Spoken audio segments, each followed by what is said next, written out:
Today, I'm very lucky to be joined by Caolan from CaolanSRugby.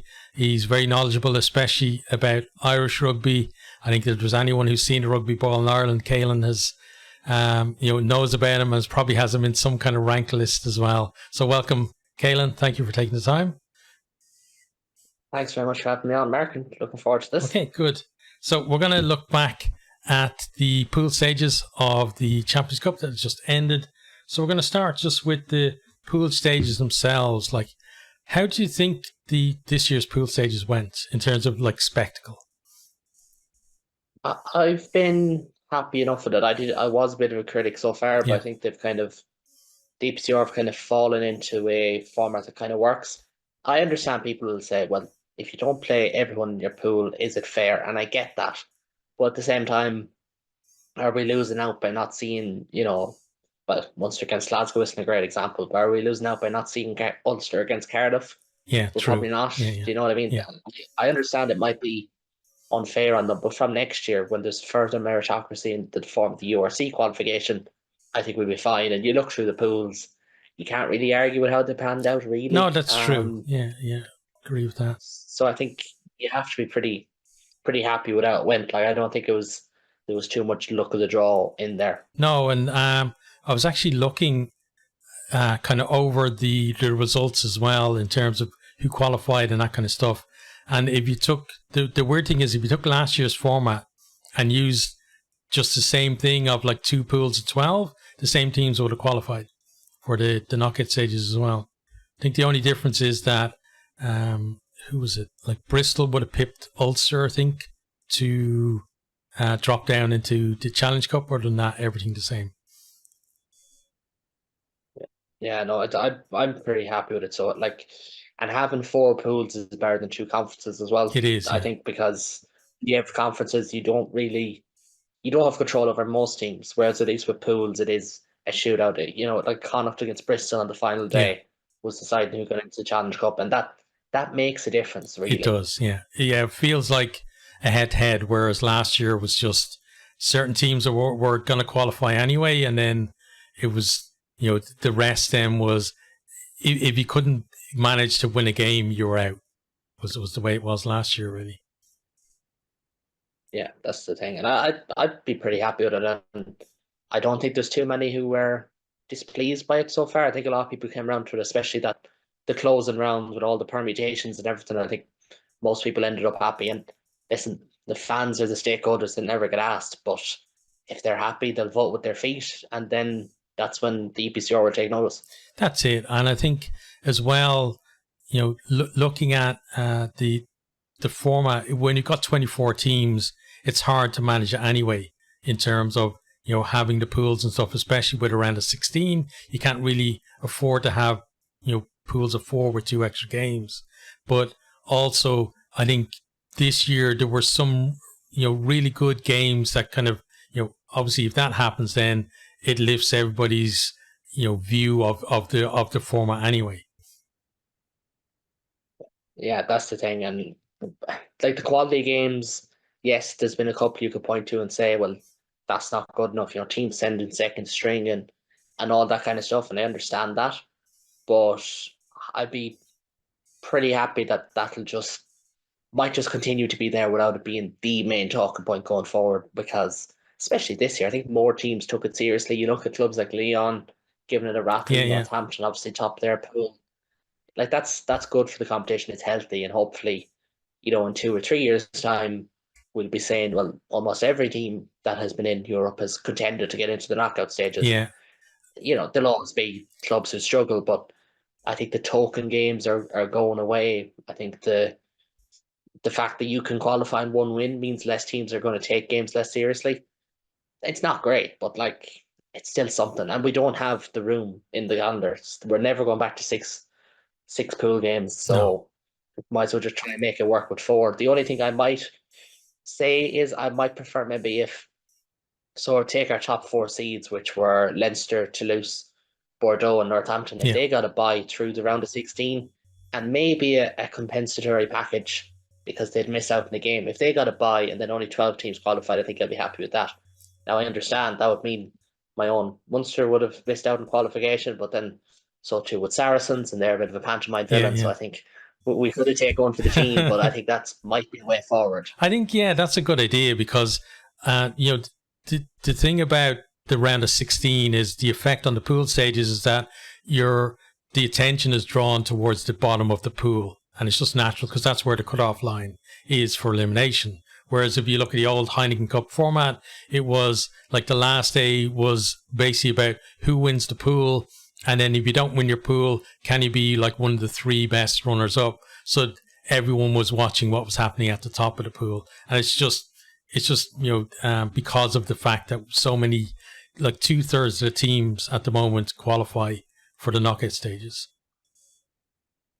Yeah, that's absolutely it. As I said there earlier, if most people are happy, if the teams are competitive, if the attendances are good, which they have been, and good across hemispheres, it's important to note South African attendances have been good, then I think everyone's going to be happy. Just on that, what's your view on the South African teams in the European competition?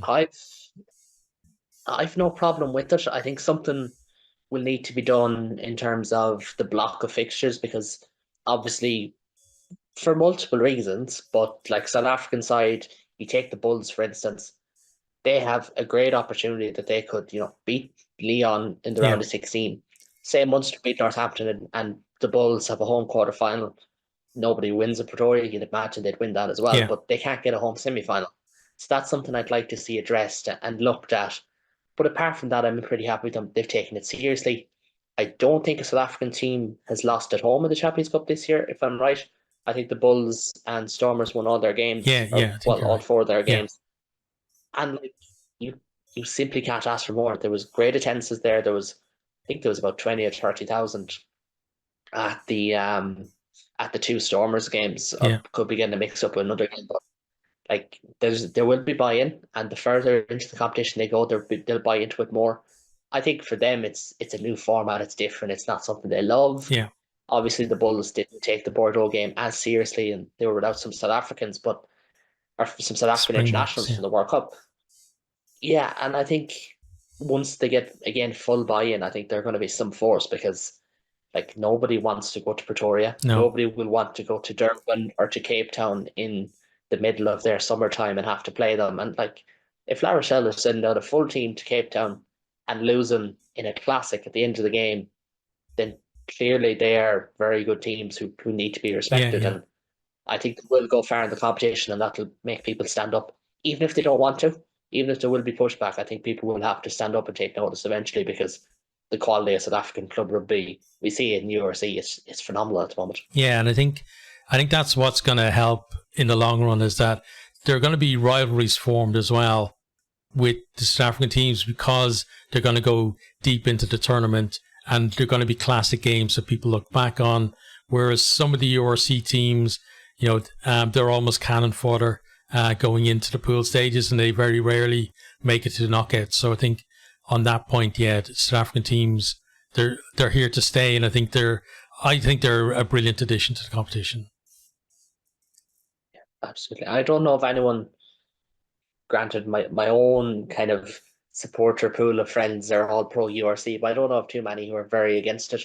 There's a bit of chatter about, we shouldn't be sending teams down to South Africa off of 1 week, but like at the end of the day, it does make the competition more exciting when you're saying, well, you're not going to go to South Africa and win, so you're going to have to pick up points here. And obviously in Leinster's pool, that was a factor, because La Rochelle, because they'd lost to Leinster at home and lost the Stormers away, had to win the final 2 games, and kind of had to win them with bonus points as well, and they did. And like it just adds to the drama, it adds to the intrigue. No more than, I think you could nearly compare it to when teams used to go to France in the mid-2000s and to kind of second tier of the top 8 French sides that were looking at it and saying, well, we might lose this game, so we're going to have to be good at home. And I think it'll put an impetus on the home games.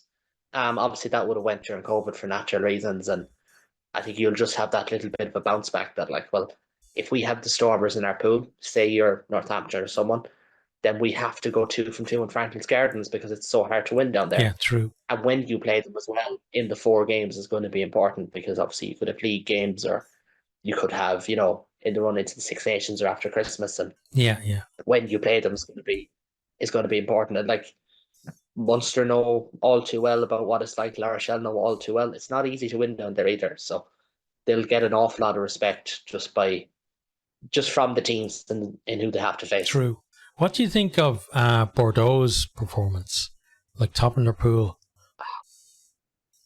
I think if obviously Bordeaux didn't win at the weekend, they lost to the Bulls in a cracker, but I think they're the one team that made everyone stand up and take notice. Like someone from that pool was probably going to have to do it, be it themselves, the Bulls or Saracens, realistically, because top of that pool wasn't going to be easy. Yeah. And those three all play each other. But I think Bordeaux they've really put their hands up. Like you look at that first game against Connacht, obviously they wiped the floor with them. That was 41-5. They put, I think, 30 or 40 points on Bristol. Yeah. A week later again, and they got into gear. But you look at the players they have. You look at I know we say backlines don't necessarily, but their backline is something special. It's just amazing. It's phenomenal. Yeah. Like Lusu, Jalibert, Mo Fana, Biel Biari, Damien Penaud. Yeah. And obviously, we know of the likes of Joey Carberry's heading over there next year. Noel McNamara is their attack coach. From an Irish perspective, he's doing incredible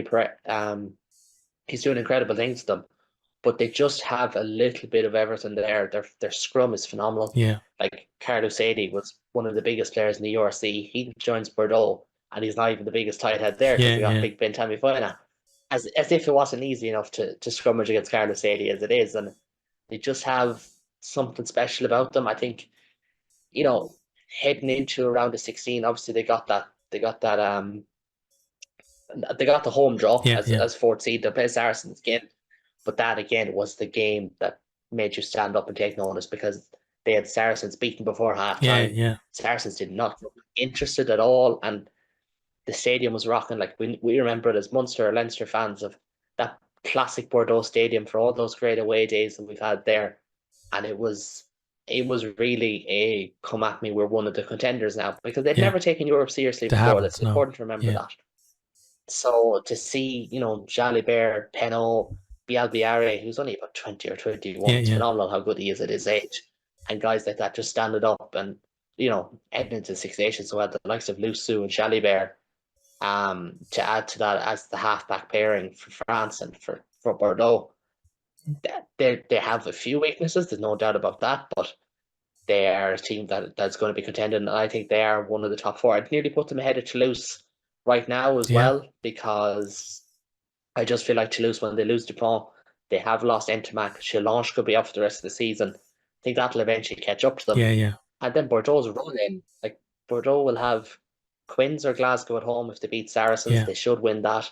They could potentially have a home semi-final against Exeter, Bath, Racing, or away to Toulouse, which would be a local venue, which would be a stone's throw from Ireland, but not a million miles from each other. So they have a real opportunity to go on a run to the final, and I think that's really exciting for them. But again, we probably say this about a few teams, like how you come out of the Six Nations period is crucial. It can just take the legs from teams sometimes, especially when they're going to have 4 or 5 starters for France who are already getting a high workload. So it'd be interesting to see how that goes for them. Yeah, that's kind of interesting. On the pool stages as well, like we talked about the Bulls, but I was surprised in that same pool as well. Like Saracens were, kind of a shadow of themselves really in the pool stages this year. Yeah, they were. I think for Saracens, they are going to be rebuilding and regenerating. Obviously, we heard the news this week of Owen Farrell heading to Racing 92, and you wish him the best because he's an unbelievable legend of the game, probably the best English player of my lifetime. Way too much stick from people. Way too much, and it's just one of those things. Maybe it's because he's northern, maybe it's because he's not smiley, happy-go-Larry type. But he's a competitor, he's a winner, and I do think, like, if they didn't have Bordeaux away, I think I'd give them more of a chance to go on a bit of a run, just because they're one of those teams they'll embrace that siege mentality. But ultimately, like, they lost in Pretoria, that's no mean feat. They got hammered by Bordeaux. But I just don't think they're where they are. There's talks that Mark McCall could finish up with them. Obviously Owen Farrell is leaving, and the likes of, Billy Vunipola could depart as well. So I don't think we'll see a last dance out Saracens. I think they may go out without a whimper, Yeah. but it's probably the first time they've looked properly vulnerable, because last year they walked their way to a quarterfinal before it was La Rochelle who hammered them at home. Well, it was one of those 10-point hammerings, as anyone who's into sport we kind of know. They happen from time to time.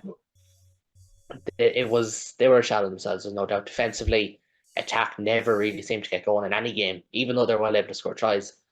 And like defensively porous at times, especially that Connacht game. And the Lyon game, they just allowed themselves, and Bordeaux, of course, because they got obviously conceded 7 tries that night. They just allowed themselves to get cut open, and that's ultimately not like them. I think they could well as well. They may well just focus on the Premiership from here on in too. You don't know. And would you bet against them going back to back in the Premiership? Absolutely not, because they're well capable. True. And then just from a URC perspective as well, Glasgow qualifying for the knockout stages.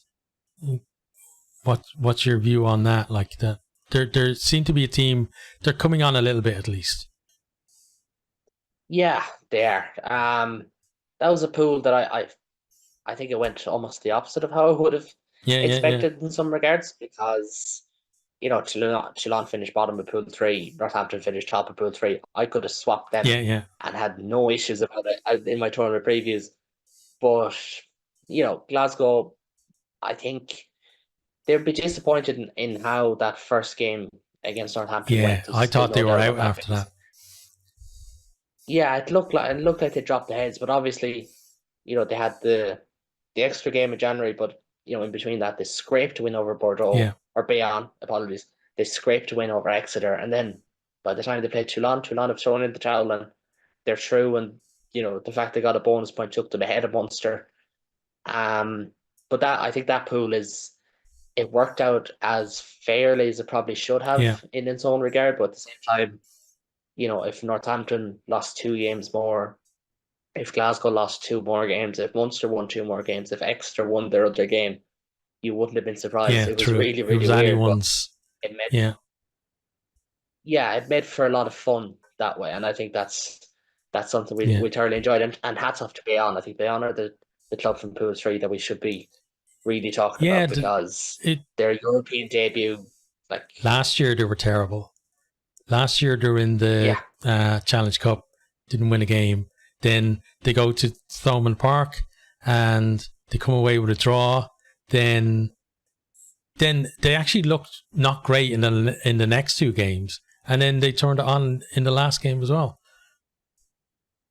Yeah, that's the thing. Like, they not only turned on, but I think they were rallied from what happened in the first game. The fact that, like, it's easy as Irish fans to overlook these things, but the Thomond Park aura is real for French clubs, because so few French clubs have gotten a result there, and they stole an incredible draw, well deserved for them. They probably should have beaten Glasgow. They were probably the better team for about 60 minutes. It was a very poor game, don't get me wrong, but they were probably the better team and should have taken something out of that.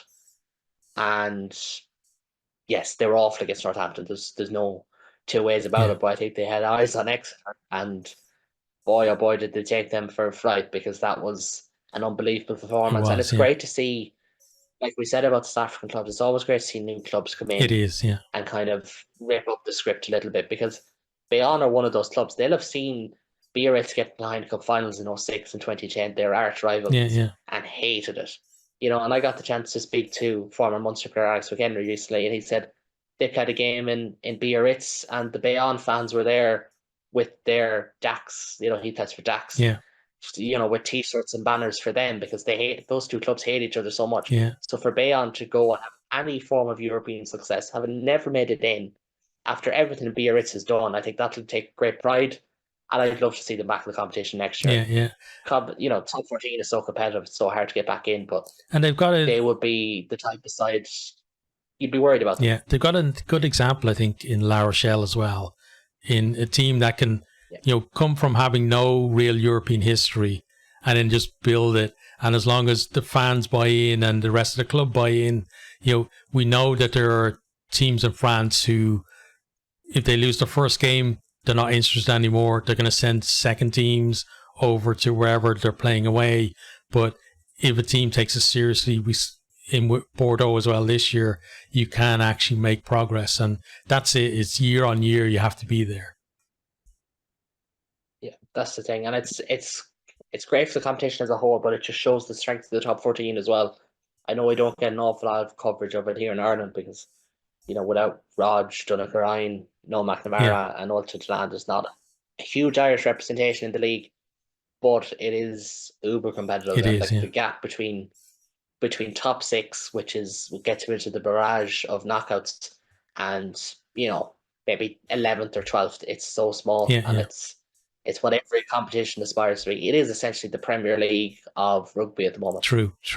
And then I think the fact that the Pro D2 is so competitive as well, you have that layer below too. Like there's some amazing players knocking around and clubs knocking around there as well. It means that if you're not performing in the top 14, there are others ready to take your spot as well.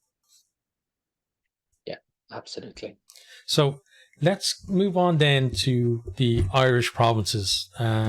So I don't know what's your preference for, but let's go through one by one. So you start with whatever one you want to start with. We'll go pool by pool. Okay. We'll start with Connacht. Okay. So that leaves the misery to the middle section, and then we can end compliment sandwich kind of thing. Yeah, good idea.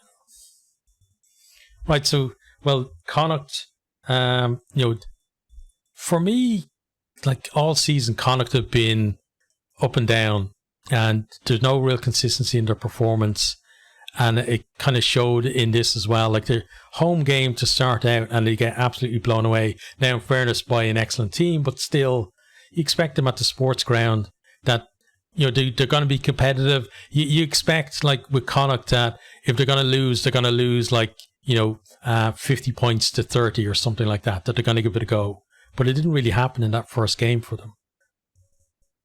No, absolutely not. And I don't know who it was that said it, but I think it might have been Bernard Jackman. But like no Irish province should be conceding 40, 50 points at home in Europe, because that's the games we get up for.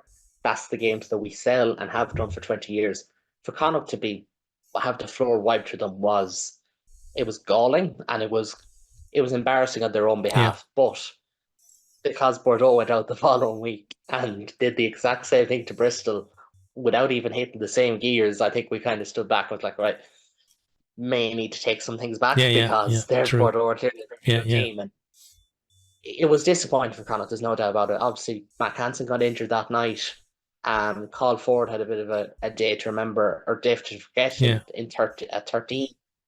But the fact that they kind of bounced back from it and kind of, they stayed resilient and they performed well against Saracens. They scored 4 tries over in Allianz Park.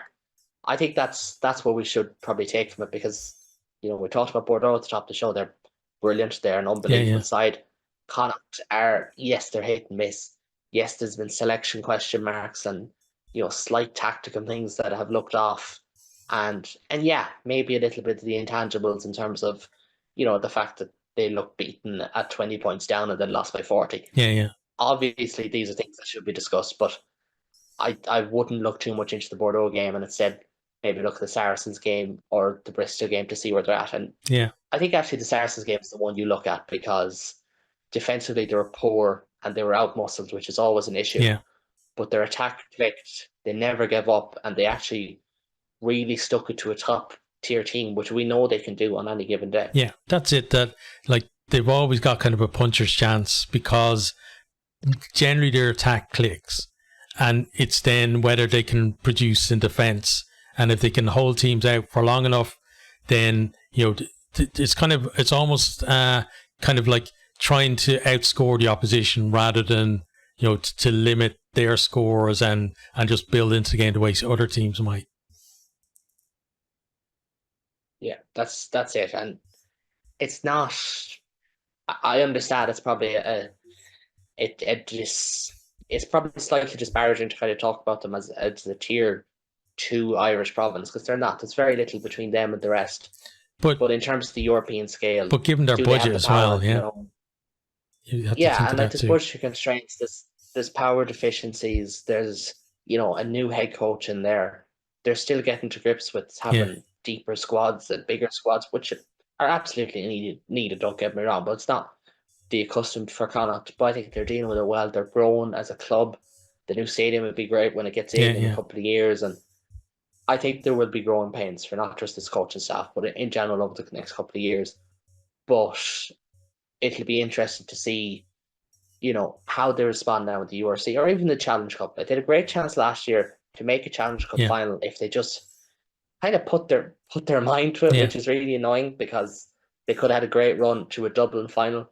This year is probably a slightly easier draw, but at the same time, they're in a worse position in the URC Yeah. relative to their fixtures. So maybe it mightn't be what they focus on, and I don't think their fans will be too disappointed if they go out in the Challenge Cup round of 16, for instance. Yeah, like that's what I was thinking as well about them dropping down, is that it's you look at them and you look at the other teams that are in the Challenge Cup and you think that, Connacht could be any of those on their day. But it's the whole thing about on their day that, you don't know with Connacht whether they're going to have that performance in them or not. And because of that, I think a knockout format is, at the moment at least, is pretty difficult for them to go from there. Yeah, that's the thing. And like, will they kick on in the league or in the Challenge Cup? They might, but again, it's hard to be too critical or to hype them up too much in the first year of a new head coach. Pretty much covers Connacht for now, yeah. So on to then, who's it now? Pool 2 Ulster, right? Or am I wrong? Pool 2 was Ulster. Yeah, Ulster. Yes, yeah. Ulster. That was, I have it here in front of me, Toulouse, Quins, Bath, Racing, Ulster and Cardiff. Yeah. So what about Ulster this year in Europe? I mean, if we can't be too harsh on Connacht because they've a new coaching ticket, you can't use that about Ulster. No. You can't use the budget because obviously they've made some great signings over the years and have great talent. It's just ultimately, I think it's gone to the stage now where they need fresh voices. Yeah. I think they need a new coach in there. They've underachieved in Europe, getting hammered in England by Bath and Quins. Like, I don't know if I've ever seen Irish sides lose in England like that for quite some time. Yeah. At least not to second level English sides. It's not like Exeter or Sarries of years gone by. So it's really disappointing. Yes, they got that win over Racing, and I understand you could probably put the Toulouse game down, by about 10 points of that was just pure Toulouse excellence that you cannot account for. But it's still 5 points from 4 games. Yeah. It's still a heavy 3 heavy losses. And that's ultimately just not good enough for Ulster. For Dan McFarland, questions have to be asked of him and his coaching squad. Questions have to be asked of the players a small bit as well. But if there is unrest and if there is kind of, a need for freshness, then this is kind of what you see in all sports. Yeah, true. I found it amazing that earlier on in the season, Dan McFarland said that he wasn't seeing the intensity in training, like to come out and criticize the squad like that. You knew that there was something seriously wrong in the Ulster camp, I think. Yeah, it's a sign of a lost dressing room. Yeah, it's exactly what it looks like, unfortunately. And if it's not that, then it's something obvious. It's still majorly wrong. And that's the annoying part in some regards, because there is talent there. You got the likes of, we made the point in my own podcast the other day, like Ian Henderson, Stuart McCluskey, Rob Herring, Jacob Stockdale. If these lads put on a green jersey, they look 5 times better. Yeah. And that's clearly an issue, because that shouldn't be the case stepping down to provincial level. Yeah, and then like at Ulster as well, like you look at the backs that they have across the board, but you never feel like that Ulster backline is actually a threat, especially at European level. The last year they had the whole thing with, the maul was great and they're getting tries from that, but still you didn't have that threat really in the backs at all. No, not one bit. And it's very, I think it says a lot of the attacking system, the fact that they play this wide game that relies on, if their wingers touch the ball, stay on the wing and take on your man. But like, it's a very 12-man game. Style of Jacob Stockdale and Robert Balcoon should be coming off their wings. They should be linking up with Lowry, Addison, or Moore at full back, or Hume at 13 a little bit more, and offering a support line, or or offering something on a swing pass, Yeah, yeah. or reverse or whatever. It's just not happening, and it's a waste of their talents and their services. Like the Connacht game in the URC quarterfinal was the exact example of this. Yeah. But they just showed nothing. But then they've shown in other games like the Racing game that yeah, they can play a little bit more, and they can, get on it and play with a little bit more impetus. But it's a dime a dozen now at this stage, which is Yeah. frankly again just not good enough for them. And there's no point in putting it any other way, especially when there is clear and obvious talent in that backline. Yeah. More so than so many teams in Europe. True. And then I think with Ulster, it is, you talk about new voices. It seems like a very mental problem that they're having, because you look back, like Ulster over the last kind of 4 or 5 seasons, they've been right up there in the URC in terms of like the league table, but then they get to knockout stages, and when have they delivered? Like, how many finals have they gotten to, going in as, when they're going in as second or third seeds into knockout stages? And last year with Connacht, the same thing. Like, they're home, they're the favourites, and they just don't turn up. Yeah, that's the thing. And I think you look at that Racing game, shows what they can do. You look at the Toulouse game, shows what can happen when they play a better team. Yeah. And Dan McFarland has kind of been one to look for excuses and to call out different things in the press, but like, you're not doing yourself any favors. Eventually you have to show that you're getting further and not getting closer and not getting further away, because they've had this a couple of times over recent years, and it looks like they've never been further away from them. True. And then, like, just talking now about the last couple of years as well, like, a couple of seasons ago, it looked like, if you had said to me that, say 2 years ago, that Leinster won't win the URC next year, but another Irish province win, I would have almost assumed that you were talking about Ulster, because they were that close at that stage. And I think they got Vermeulen, and he was supposed to be the last, like, piece of the puzzle, or one of the last pieces of the puzzle for them to get them over that line in terms of, nous and the ability to win. But I think, Vermeulen probably spent more time in an Ulster shirt when they were taking photos, like when he joined, than he did on the pitch. Yeah, and that's part of it. To their credit, I think they've signed really well with Dave Ewers, a blindside flanker, but it's still, they made signings, they made adjustments, they made changes to improve. Like Jared Payne left and Dwayne Peel left, and you probably thought, okay, maybe they're just getting in fresh voice. But since those two left as assistant coaches, they have not looked close at the same time. Yeah, and that's just, again, you could say it's not good enough, but it's regression. There's no other word for it. Yeah, true. Yeah, like, I can't, like, obviously in rugby, we don't like to call for coaches to go and that kind of thing, because it's not kind of a soccer, type mentality really that we have. But at the same time, it's kind of clear, I think, to everyone that, McFarland could go somewhere else, and he's having a new start as well. And he, for him, maybe it's going to be good, but for Ulster as well, they need to get somebody new in there. And just, I think also, like, the players need to sit down and be honest with each other about what's going on in the squad as well, because you can't just point to the coach and say, oh, we changed him, everything's okay. Because if it's a mental thing with the players, they have to be honest and say, why are we not performing when we get to big occasions? Yeah, and is it a performance issue solely?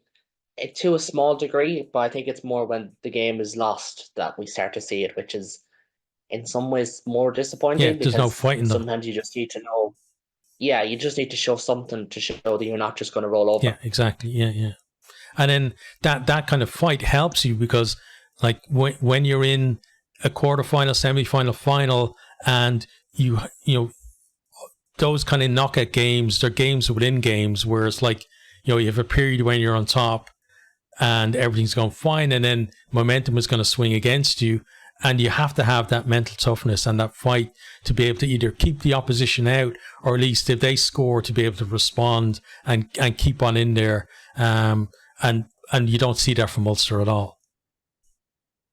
No, that's the thing, and it's just massively disappointing. And ultimately they will have to do something in the Challenge Cup to kind of prove Yeah. that there's life in them in this season. Yeah. I thought it was weird though. They're already like talking about the Challenge Cup as a chance to get their hands on silverware, and like that's something you say, after you've progressed a little bit in it, and you can kind of see a road to the final, whether, maybe when you've just won your quarterfinal or something. Let's talk about potentially winning the trophy, not when you've just been basically, booted out of the Champions Cup and dropped down into this competition. Yeah, that's the thing. And you sometimes just need to cut your losses and say you didn't do well enough the Champions Cup and you're focused on the Challenge Cup Yeah. when it comes. To say it instantly is probably not something that'll sit well with all Ulster fans, if we're being honest. Especially 25 years this year since they won it. Yeah. It can kind of feel like, a season that could have been that didn't transpire. True. Okay, so I think that kind of covers Ulster. So next then we have your own beloved Munster. Yeah, not great, was it? No. And I still probably haven't fully dried off from last Saturday night because it was miserable. It was one of those games the TV doesn't do it justice. But frankly, I've said this on way too many appearances I've made this week. I booked myself up thinking we'd win. I think that was the main issue. But ultimately, Munster didn't miss out on the chance to, get a home game. They missed out on the chance to top this pool and to get a top seeding because the opening game against Bayonne, if they clicked at all that night and nothing worked, it was one of those games that everyone has, nothing clicked. But if they did, and if they had a little bit more power off the bench, I think ultimately they probably get a bonus point that night. Yeah. The extra game, the problem was they just flagged with about 20, 15 minutes to go.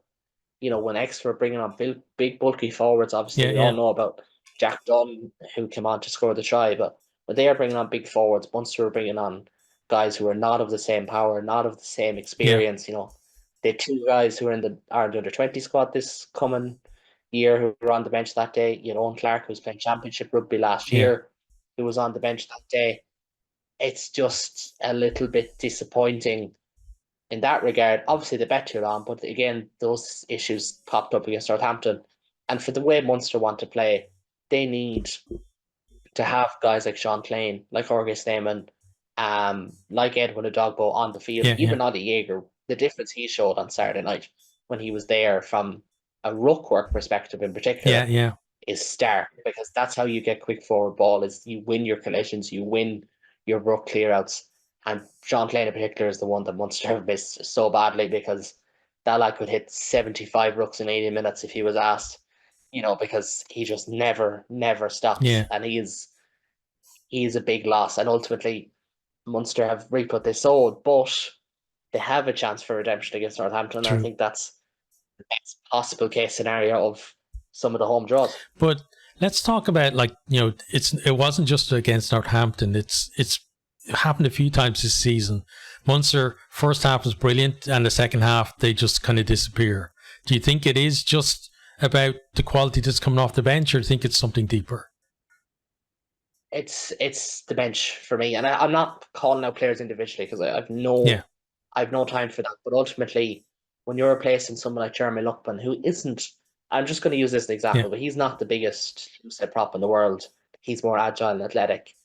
And Niall Scannell, who's of the same build, when they're being replaced by guys like Josh Witchley and Owen Clark, who are not the biggest, they are probably third choice at best in the pecking order at the moment. That's when it just starts to catch up to you. And, every team has injuries. Yes, Munster had 20 at Christmas. I don't know how that even manages to happen without someone having, I don't know, stolen a rabbit's foot or something and snapped it in half.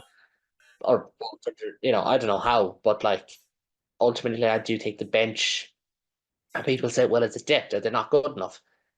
That's also a lame excuse in its own way.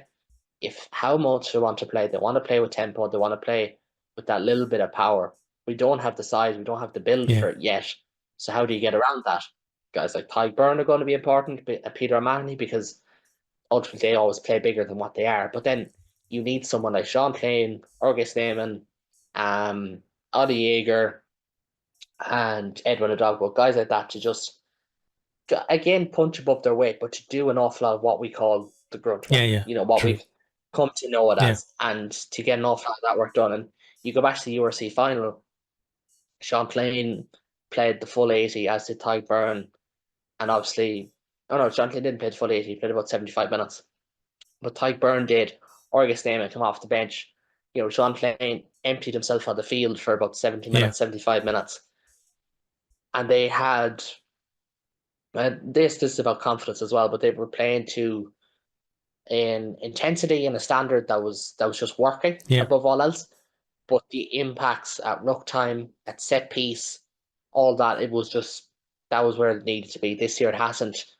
And, it's easy to look at, well, what about your back line? What about your halfbacks? What about your back row? But it's more than that. It is because a sum of their parts thing. And when they get everyone back, they should be fine, really. Yeah, probably. But, just touching on the back line there, like the back line had, very little chance really against Northampton. They were under a lot of pressure, and you could see they were basically just kicking the ball to clear it rather than, there was no strategy really in Munster's kicking. I felt it was just about the ball is too long near our own line, we need to get rid of it. You could see there was no chase for the kicks either, and that comes down to really the pack were kind of outfought a lot in terms of that, and Northampton, because of that, then had that field position, because the likes of Furbank were just happy to run the ball back at Munster and then put the pressure back on as well. Yeah, and that's the thing. And, you had an instance where I think Munster selected a squad and had planned for changes that they would pin Northampton back and just slow them down, annoy them, frustrate them, and then bring on maybe Joey Carberry with about 15 minutes to go, and then start spinning it and start playing them and playing the edges a bit more. But the Storm came in about 2 hours earlier, and I can attest for it because I had to walk back to the city of Limerick from the stadium. It was howling by full time. You couldn't look up. It was that kind of an evening, and everything just kind of fell apart at the wrong time. Like, to his credit, I thought Brian Gleeson was impressive when he came off the bench. But ultimately, guys like Josh Wycherley, Owen Clark, Alex Henderland didn't have much of a lasting impact. True. And the guys they were replacing, like Jeremy Luckman, like, Niall Scallon, Ollie Yeager, Peter O'Mahony, they were the guys who were showing up in the first half. They were winning their rucks, winning their collisions, and were integral to everything Munster did right. And that's kind of how these things come back to bite you in the end. And I think as well, Ahern having to go off, and then Coombs moving into the second row in the scrum. Like, the scrum was one area where Munster were pretty dominant in the first half, and in the second half it was a little bit more even, which means that they weren't getting the penalties that were given in those positions that they had towards the end of the half, really, to get into that Northampton 22 as well. Yeah, and that's it. And to be fair, I think what people may not notice if they don't watch Munster intently, which there's a lot of rugby on, we don't get to watch every game with the same focus. But Gavin Coombs' role is more suited to what a lot of second rows would do. But the problem is, that's all well and good, but like Thomas Ahern, what he brings offensively is like something I don't think there's any other flanker in Ireland that brings what he brings, in terms of just a raw athleticism. And you're bringing on Brian Gleeson, who too is credited well. He is 19. He is short. He's one for the future, big really. Game minutes. Yeah, he is. And like, we don't want no club really, apart from maybe Leinster, where the schools are essentially academy lads from 16. No one really wants to be bringing on 19-year-olds in a key European Cup game if they have to, unless they have to. Munster did. Gleeson has been fantastic. I think he'll get a senior contract possibly as early as next year. He'll sign one of those because he's that kind of prospect. But you don't want to be in that situation ultimately without Kleyn and Snyman in particular. It does just start to pile up. And even, Jack O'Sullivan's been injured and Jack Daly's been injured. Keane Hurley's been injured. And it just takes a toll. I think we could see it at last weekend. And the extra games are the best example, because I described it as, Jeremy Barron was out in the field. He played the full 80 because obviously Munster's lineup wasn't going well when he wasn't on the field in the weeks around it. and he was just out on his feet by the end of the game. And until Munster improve, and they will make signings this year. I know there's a lot of contract talk. We won't get into that. They will make signings this year, and they should improve on that. But it does take time. This is a period of rebuild for Munster, and it just takes a little bit of time. Yeah, because looking at like the earlier rounds of the URC before the injuries kicked in, like the likes of Odogbo and them, you can see that there is a core of really talented young players coming through at Munster, and it's going to take a couple of seasons before they then become kind of the established players there as well, and then you can see real depth there, that you're not going to have those issues really with players off the bench. But to talk about someone who's been there a long time, or a bit longer than those guys, Tadhg Beirne, in terms of his impact at the breakdown this year, it hasn't been there for me. I think he's come up with the moments, but he hasn't been as strong. He's not in his greatest form, but I think it's important to know. Like, the reason I wouldn't hold too much against the Irish players, the Irish international players, is ultimately they suffered a massive setback, and they've been going for quite a long time now without much of a huge rest. They've had weeks off, don't get me wrong, but it's been a long year. I think Tadhg, once he keeps showing those impacts, I think he'll kind of get away with it. Yeah. But ultimately, it's, second rows is about a partnership. It's about a combination. And if you're an athletic, flanker style second row, and you don't have your grunt power lock beside you, it's going to be that bit tougher. True. And if I'm not going to disparage him to the length to say that if you put me beside Tadhg Beirne, he'd look the same. It's not that, but ultimately, without someone like Sean Kleyn beside him, even without maybe James Ryan or Ian Henderson at an international level, it's going to just take a toll. True. Ultimately, it's just going to take a toll, and I think we'll see it push on. I think he could have a great 6 nations off the back of it. He could do, because I felt like it was interesting actually in the World Cup, the quarterfinal, that it seemed like New Zealand actually man-marked him at the ruck, where they had somebody waiting behind the ruck, for him to go in, and then they go in there specifically to stop him from any chance of getting over the ball at all. And if you look back at the game,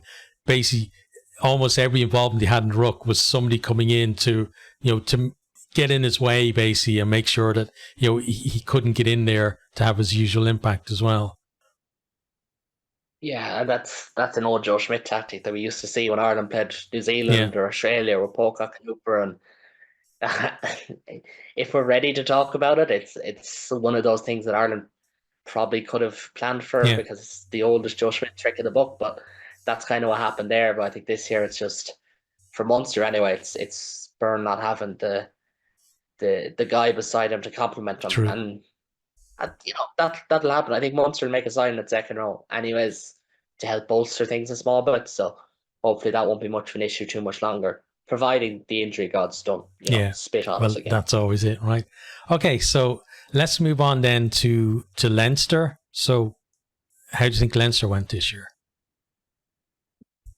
Can't really ask for much more from them, can you? 4 from 4. I don't think they played very well. I think a lot of people will say, oh, well, they won all their games. They haven't been perfect, but they got out of the pool. They got second seed. They'll be home to the final, from here if they get there. Yeah. There's a chance of a La Rochelle showdown again in the quarterfinal, hopefully, because we'll all want to see that. But they got the job done. And I think so often with Leinster, especially when they're playing, a second string Sale or a second string Stad, that's all you can really say about it. You can't read too much into it. True. And, I agree, Leinster, they haven't looked as good as they did last year, but there's lots of room for improvement for them compared to the pool performance last year as well. But something that I've noticed this year compared to last year I felt that Leinster were like the 2005 Lions when Woodward was the coach, where he had like one team, like one squad was there, they're the test team, and the other squad were the dirt trackers.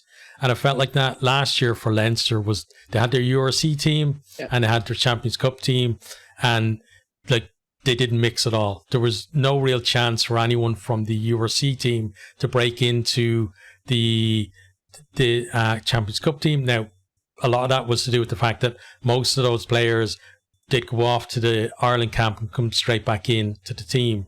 But you can see this year now, it's not that many, but there's a few players coming in, and I think they're going to have an impact later on this season as well for them. Yeah, and that's a complaint I'd have held against them at the start of the season, looking back to last year, was that kind of Team A and Team B, or Category A and Category B, whatever you call it. And that, I don't think that's indicative of a healthy squad environment, but hopefully need to change it up. And the fact that you look at the La Rochelle game and the Sale game in particular, and how they kind of chopped and changed based on what they needed, is probably a sign that it's going to go. And I think that's probably something needed. Where South Africa have done it for years. Everyone said, everyone said that South Africa for 40, 50 years have been all about power. Not necessarily. They always chop and change based on what they need, and Niederbar will do that. He did that in his short time at Munster as well. They made an awful lot of changes then, but for the good. And when we see him properly in there, maybe come next season, I think we'll see the fruits of the labour then. True. But then I think the thing with Leinster though then is, we don't know really when they get in, if they get into the quarterfinal or wherever, who's going to be the starting 10 for them is a big issue at the moment as well. Yeah, that's the thing. I don't think we've seen anything from Leo Cullen to suggest he sees Frawley as his 10. No. I don't think we've seen anything to suggest he'd put Harry Byrne ahead of Ross Byrne. So I think once Ross gets back, it's going to be jersey. Ross back in, yeah. And I think Frawley will probably sit on the bench because he offers you that option to go 6-2, which is never a bad thing, and he'll offer that for Ireland as well going forward, I think, and that's no harm. But I do think Ross is the best 10 in Leinster as well. I think Prendergast is still very slight, very, very raw, and he's not built for European rugby yet unless he's needed. Yeah. And Harry is decent, but I'm not sure he's any better than his brother, to be honest. And seeing as they don't really like to play Frawley at 10 unless they have to, or unless circumstances align, there's no reason to suggest it won't be Ross Byrne's shirt for possibly a while. Yeah, I think in terms of Frawley, he's kind of similar to Damien McKenzie in that he covers so many positions that you're almost straight away saying he's going to have 23 on his back. That's the best place to put him. Yeah. And then and that's... Sorry, go on ahead. Yeah, no, I was just going to say, the fact that you look at last year's final and the final before, he didn't come off the bench. Yeah. Maybe that's a sign that there's a bigger issue in how Leinster approach these games and how they approach that last man. But at the same time, he is perfect for that role. Yeah, true. And then just talking about Leinster, the last two finals, they had 21 of the 23 players in Dublin in their 21 players played in the final the year before, or were in the squad for the year before, whereas La Rochelle had 7 or 8 new players. And that goes back to that kind of turnover in the squad that you need to bring the competition there as well. But Harry Byrne, I know previously that Leinster, or at least the Ireland setup, thought that he maybe had a higher ceiling than Ross. But I've never seen him put in a string of games for Leinster. He'll be penciled in to start in the Champions Cup game, and then he's injured during the week, and then somebody else comes in for him, and he never gets that kind of run of maybe 5 or 6 games, whether that's starting or off the bench or just being involved. Yeah, and the poor guy, he can be accused of being made of glass at this stage, and it's a pity. He's a very talented rugby player, there's no doubt about it. The hype during COVID around his abilities was unfair on him, because ultimately he was being compared to being almost as good as Johnny Sexton when he wasn't even, clearly better than his brother at the time. But he is a good player, and he is a good option, a third choice. The question now is, could he possibly leave Leinster? Is the time now? Because, Frawley, if he's number 2 to Jack Crowley with Ireland, Ireland will want to play him more. Sam Prendergast is in an Ireland squad that want him playing more, and obviously Harry is in that squad as well. Yeah. So I think he could possibly be the one to leave at the end of the season. If he is, you just hope he gets a run of minutes, because on a personal level, as much as Anthony, no one wants to be basically out. Well, people might want to be out sick from their job the whole time, but most of us don't. No, true. Yeah. But then, the thing with that is if you're another Irish province and you're getting offered him, you got to look at that injury profile as well and think, do we really want to be taking this guy on and potentially being forced, to look at him as, a starting 10 for us when we don't know whether he's gonna make, half the games of the season. Yeah, that's the thing, and that's where the business decisions come in.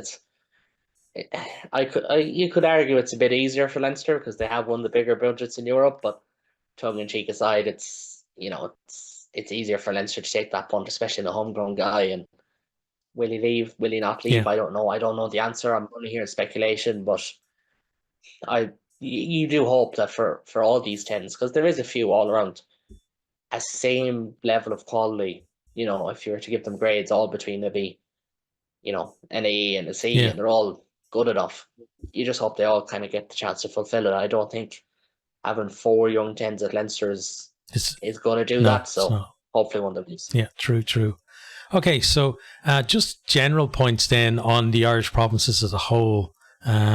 Something that I noticed was like lineouts have been shocking for all of the provinces. I think maybe Connacht's defensive lineout is probably the best in terms of performance that you could pick out from an Irish province. Yeah, set piece has been worrying. It's one thing that it hasn't been good enough from the fact that it hasn't been good enough at an Irish level, but a provincial level as well. Obviously, Munster had their issues. Leinster, I think Leinster's big issues. They're trying to find a caller outside of the Maloney Ryan tandem. They've looked at Baird. They've looked at Jenkins. Jenkins obviously leaving at the end of the season, supposedly to the Sharks, but I think that's their main issue. Ulster, I'm not a huge fan of the throwing technique of Tom Stewart. No. I find it to be a bit not gimmicky, but just a little bit off. And those things all add up. And then scrum time is no different. Connacht have had a few issues, probably just not as rigid as last year. Ulster have been decent. They always are because they've 6 good scrummage and props. Munster have been okay. Leinster have been decent with their first choice, but have had issues when the bench have come off. True. Have come on even.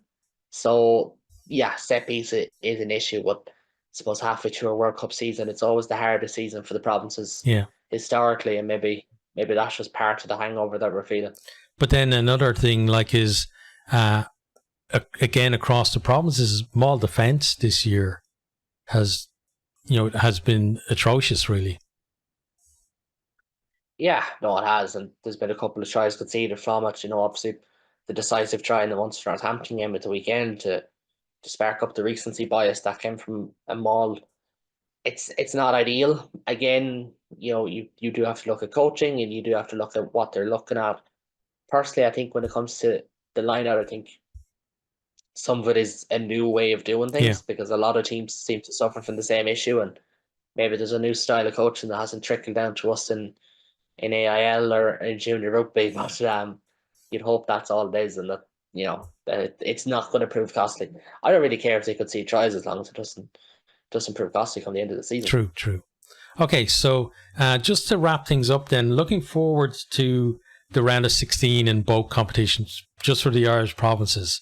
So just quickly, we'll run down through, starting with the Challenge Cup. So Connacht, do you think they're going to progress beyond the round of 16?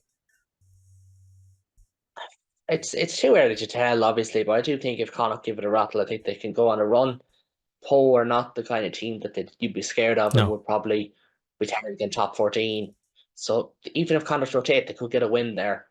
I don't want to see them put all their big eggs in the Challenge Cup basket, though, because I think ultimately you are seeing him back into the Champions Cup. They've a big fight to get in there, with the Stormers especially below them in the table at the minute too. Yeah. And then Ulster going to Montpellier. Yeah, that's... if you have been following top 14 rugby, you think that's a doozy of a contest, but you do have to factor in Montpellier are dead last the top 14. They're going to be fighting to stay up. Ulster just have to go on a run. Yeah. Like if they don't make a Challenge Cup semi-final, I think they'll be kicking themselves. They'll have Claremont in a quarter-final most likely, and that won't be easy. There's no doubt about that. But can Ulster win in Claremont? Yeah, of course they can. So you do have to look at them and say they have to go on a run there. True. Leinster versus Leicester, the rematch. Yeah, a rematch, and they'll have a rematch in the quarterfinal as well of some sort, because it'll be Stormers or La Rochelle. I think Leinster win that handy. I don't think Leicester have anything that can trouble Leinster. They have a big pack that doesn't seem to work. They kick the leather off the ball. Well, Leinster kicked for almost 1,400 meters at the weekend, so that doesn't seem to work against them. They have a decent attack, but nothing close to Leinster's defence. So where can they get at them? True. I don't think they can, and I think Leinster will set up a quarterfinal. Leinster have to have a very bad day at the office, I think, to lose that one. I think so. And then I think they're a good bit ahead of Leicester. I'm going to say the other replay, but there's actually 5 teams actually replaying each other from the pool stages. But from an Irish perspective, Northampton versus Munster. Yeah, this will be a big one. I think an awful lot of this depends on fitness, because if Munster can get some of their key guys back and not have any injuries post Six Nations as well, which has come back to bite them in recent years, I think they should be winning this. You could argue that, win that mightn't be much help to them, because they'll have to go to the Bulls most likely, and that's nigh on impossible these days. 18 wins against 18 European opponents over the last 2.5 seasons. But Munster should be in quarterfinals, not round of 16s. Yeah. And they should probably be at home. They should probably be a 3 seed. So they really need to target this one. And that's what Munster and a province has been built on, is that Western Europe doing it the hard way, and not looking at it as, oh well, we won't even bother. It's Munster always give you a fight at least, and that's one of the best reasons to watch them in this competition, I think. Yeah, absolutely, and I think it'll make for a cracking matchup. The reports it'll be announced tomorrow, but it looks like that'll be the free-to-air game on ITV in England. And I think there'll be huge eyes in it. There'll be a huge draw to it, and if it's something like the first game, even hopefully without the conditions, it should be a very tense affair, because two sides who play nice running rugby, who have very exciting halfbacks, all very young, decent packs as well, and I think there'll be a bit of spice. It wouldn't be the first or last Munster Northampton game that will have a bit of niggle in it, I'd say. Yeah, true. Okay, well, let's wrap it up there then. So, just again, thanks very much for taking the time to come and chat, Caolan. So where can people check out your stuff? You can find me on, well, if anyone is left on Twitter or X, you can find me at CaolanSRugby. And the CaolanSRugby podcast is on all good podcast platforms and on YouTube. Spoke to World Cup winner John Kleyn recently, if people want to check that out. Might be a bit too soon for some of the Irish fans, but it's a very good interview with the big man. So hopefully, if one person comes over and joins, I'll say hello if I can at all. Okay, perfect. Thanks, Caolan. No problem, Mark. Thanks for having me.